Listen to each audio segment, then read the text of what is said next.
शारदाबा निकेतन की online class में आपका स्वागत है। आज का हमारा टॉपिक है मैट्रिक्स। बोर्ड क्लास में 3 नंबर का ये टॉपिक आता है। बात आती है कि मैट्रिक्स क्या होती है। तो मैट्रिक्स से तात्पर्य होता है संख्याओं की आयताकार व्यवस्था। जैसे कुछ संख्या लिख रहा हूँ 2, 5, 7, -1, 0, 1। इन संख्याओं को इस बड़े ब्रैकेट में लिखना, इस प्रकार की जो व्यवस्था है वो मैट्रिक्स कहलाती है। मैट्रिक्स में पंक्तियां सदैव क्षैतिज और स्तंभ सदैव ऊर्ध्वाधर होते हैं। इस मैट्रिक्स में 2 पंक्तियां हैं और 3 स्तंभ है।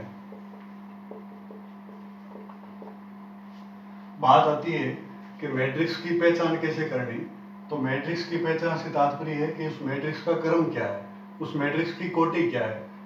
तो जैसे मान लीजिए इस मैट्रिक्स में 2 पंक्तियां हैं और 3 स्तंभ है, तो इस मैट्रिक्स का जो क्रम है वो होता है 2 × 3। यानी मैट्रिक्स में पंक्तियों की संख्या और स्तंभों की संख्या को गुणा के रूप में लिखना, वो उस मैट्रिक्स की कोटि कहलाती है। जैसे मान लीजिए कोई मैट्रिक्स है, उसमें स्मॉल m पंक्तियां और स्मॉल n स्तंभ है, तो उस मैट्रिक्स में जो क्रम है वो होता है m × n। यानी ये जो मैट्रिक्स है वो m × n कोटि की कहलाती है। मैट्रिक्स की जो कोटि है उसको लिखने का जो तरीका है वो इस ब्रैकेट के नीचे यहाँ लिखते हैं 2 × 3।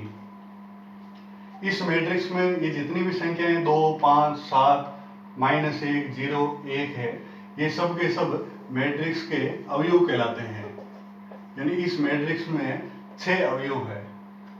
मैट्रिक्स में अवयवों की संख्या निकालने का तरीका ये होता है कि उस मैट्रिक्स में जितनी पंक्तियां हैं और जितने स्तंभ है उन सब का गुणा करा दीजिए। यानी 2 × 3 कितना आया? 6। यानी इस मैट्रिक्स में 6 अवयव है। जैसे मान लीजिए अगर कोई मैट्रिक्स उसमें m पंक्तियां और n स्तंभ है, तो उस मैट्रिक्स में अवयवों की संख्या है वो mn होती है।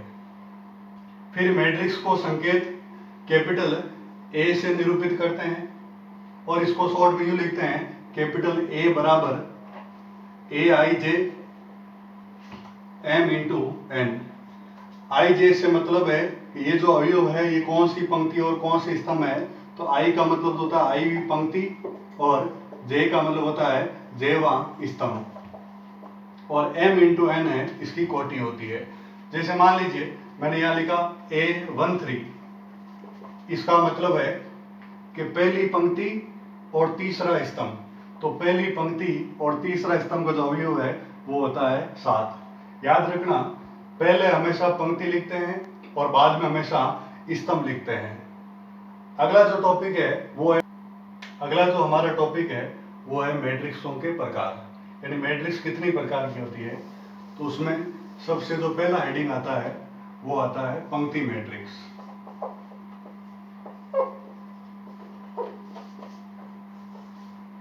पंक्ति मैट्रिक्स से तात्पर्य होता है कि ऐसी मैट्रिक्स जिसमें पंक्तियों की संख्या 1 हो।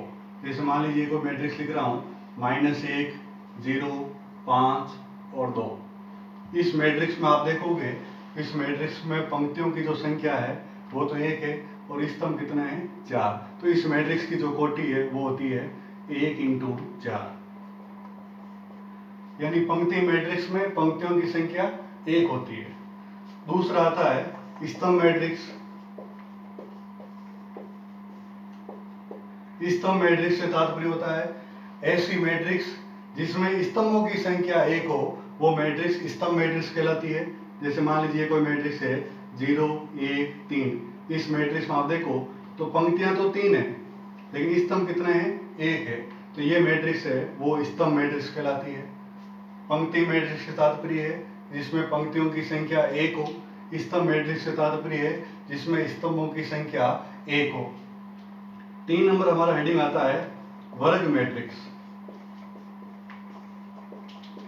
वर्ग मैट्रिक्स से तात्पर्य होता है कि ऐसी मैट्रिक्स जिसमें पंक्तियों की संख्या और स्तंभों की संख्या बराबर हो, वो मैट्रिक्स वर्ग मैट्रिक्स कहलाती है।